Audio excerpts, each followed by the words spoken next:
kind of digest film and go through confirming some of the things you thought you saw at field level on Saturday. Give me your general assessment, good, bad, or indifferent, of the things you saw after you had a chance to really dig into film. We talked to the guys going into the ball game. We said we got to do right.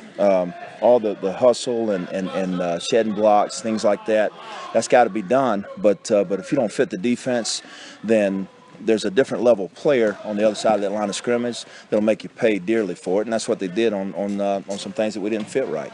I thought the guys played really hard. I thought they wanted it.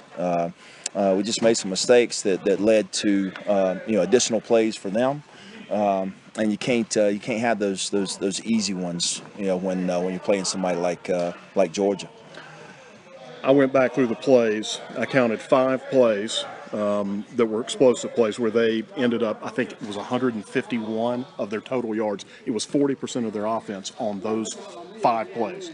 The rest of the plays on the night, you guys held them to about 3.7 per play. So, in realizing that the other 49 plays they ran were in part to set up those 5 big plays, and obviously they got some yardage, how do you isolate those particular plays where they did have those big results and use those as a learning experience for the guys? The first thing that we did, we went back and counted the plays. We have about 45 plays of 3 yards or less, and that was a very positive thing.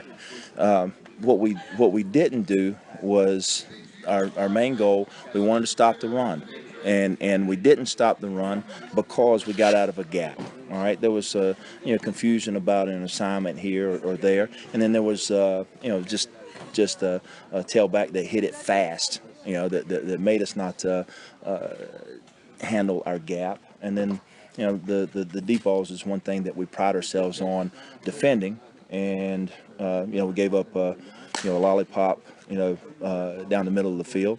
That's one that we just got to keep working. But that's a big receiver going up for a ball up top.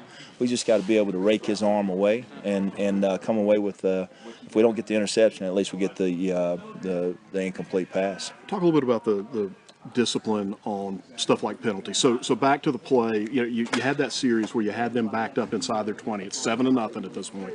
They're backed up inside their 20. You've got that 3rd and 7, and it looks like you probably had your base package in.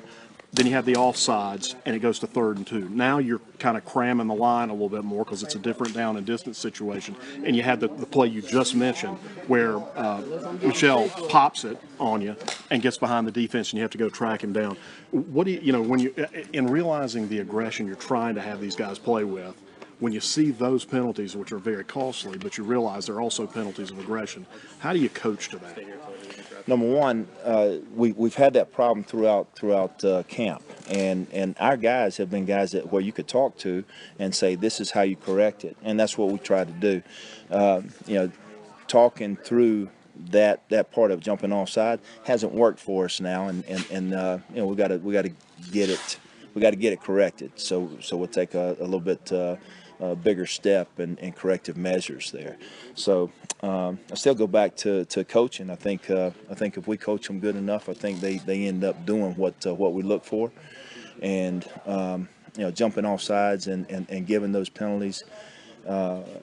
It's just not something that we can do in against a team like Georgia. So you can see today's practice was filled with an awful lot of different cadences and snap counts, and we're still jumping off sides. It's not like they don't want to. They're trying to focus, but we'll get it corrected, and that's on us. That's on us as coaches. So as far as switching gears going to this week, what have you seen of Savannah State? Looks like they run a lot of read option type of stuff. They run out of a lot of different formations based on what I saw looking at a game from last year. What are you expecting from them come Saturday? I got to be honest with you, David. I think when we look at the next opponent, we're not really looking at them as much as we're looking at ourselves.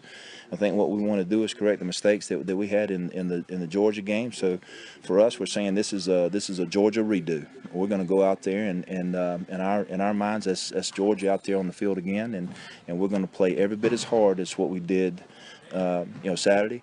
But see if we can't make less mistakes and fit the defense right. And if we do that, we're going to be happy. I don't care if it's Savannah State or the New England Patriots out there. It's just what we do. So, we're showing them formations and things like that Savannah State does, but we'll see those formations and those type of plays and the quarterback running with the ball and all that stuff from other teams as well. It's just what we do. Got it. Thanks, Nate. All right, man. Good to see you, man.